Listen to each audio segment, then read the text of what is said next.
Hey there, and welcome to video number 3, the final video for chapter 23, where we'll be talking about global exchanges. Now, as I mentioned in the previous videos, European exploration, trade, and eventually conquest, it resulted in monumental changes throughout the entire world. These are classified as global exchanges, and they were exchanges of people, of plants, animals, diseases, unfortunately, manufactured goods, languages, religions, etc., all that stuff. Much of these individual exchanges are due to a massive transatlantic exchange known as the Columbian Exchange. Now, the Columbian Exchange is named for Christopher Columbus because it all started with him. It involved the exchange of all the things I just mentioned between Europe, Africa, and the Americas. So we're talking predominantly across the Atlantic, but obviously extended throughout the entire globe. Now, some of the most profound changes were due to the exchange of food, crops, and animals. Let's look at the map. I'm sure a lot of you guys have seen a map similar to this, sometime in the past. You look at some of the foods that were brought from Africa and Europe across to the Americas. Citrus fruits, right? You're never going to find oranges or lemons anywhere in the Americas prior to the 1500s. Bananas, turnips, and so forth. Livestock, the animals probably had the most, visibly profound impact. If you went back to the Americas in the 12 and 1300s, you are not going to find any cows, pigs, sheep, or horses. They're not native to there. Remember that we talked about the only beast of burden they had in the Americas were the llamas. And as we mentioned many times, they're the worst, okay? They're awful. So having pigs and cows and horses, these are going to have huge, huge life-altering changes to the lives of Native Americans, both in terms of food, both in terms of travel and work.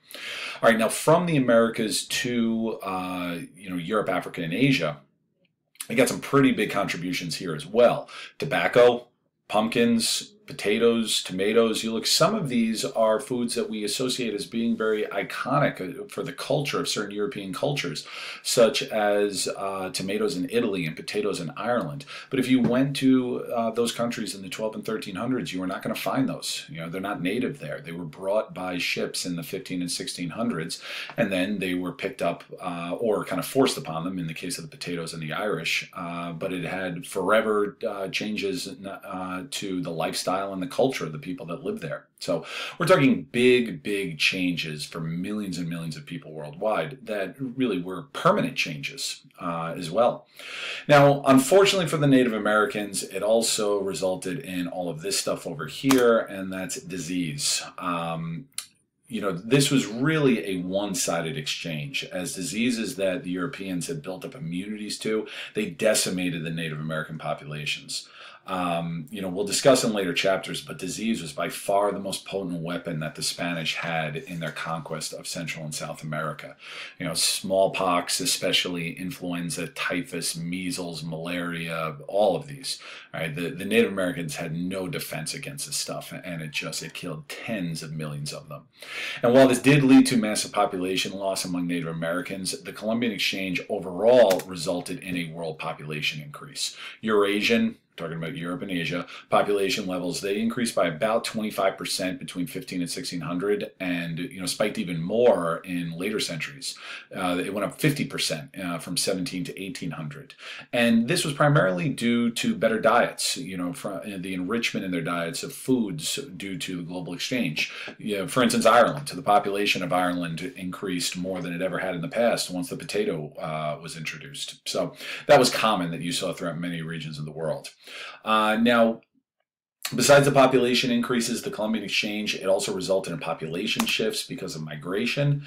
Now, some of this was voluntary, as Europeans and later some Asian peoples moved to the quote-unquote New World, here looking for better opportunity and sometimes just conquest.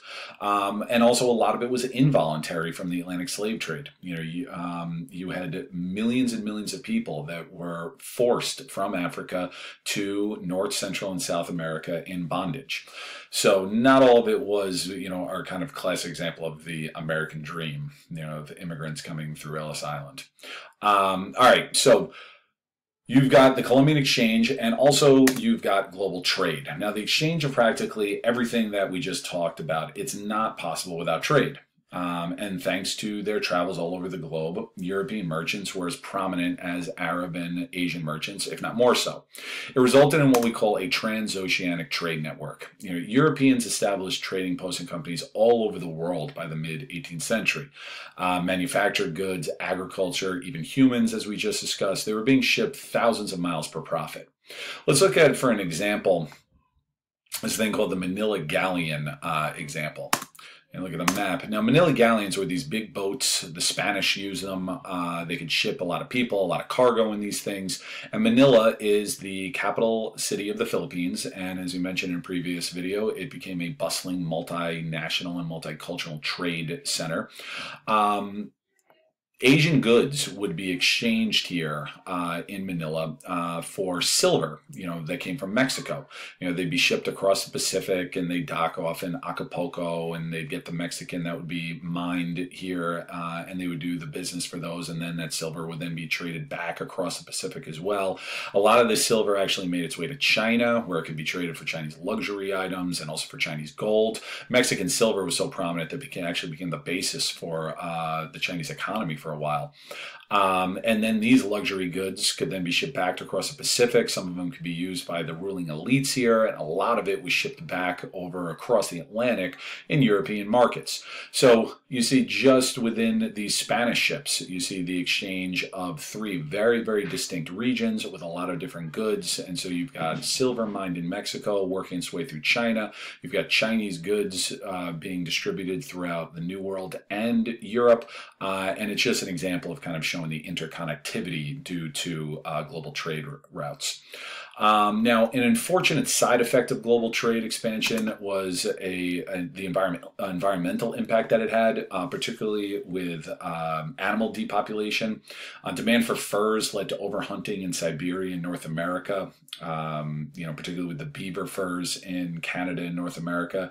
It also led to overfishing, which would extend by the late 18th century into whaling, once whale oil became a valuable commodity. But we'll talk more about that later.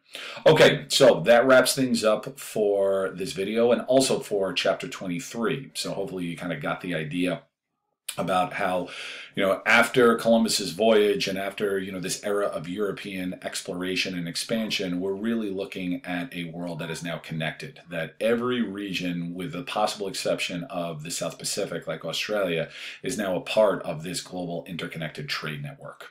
All right, so let's end that.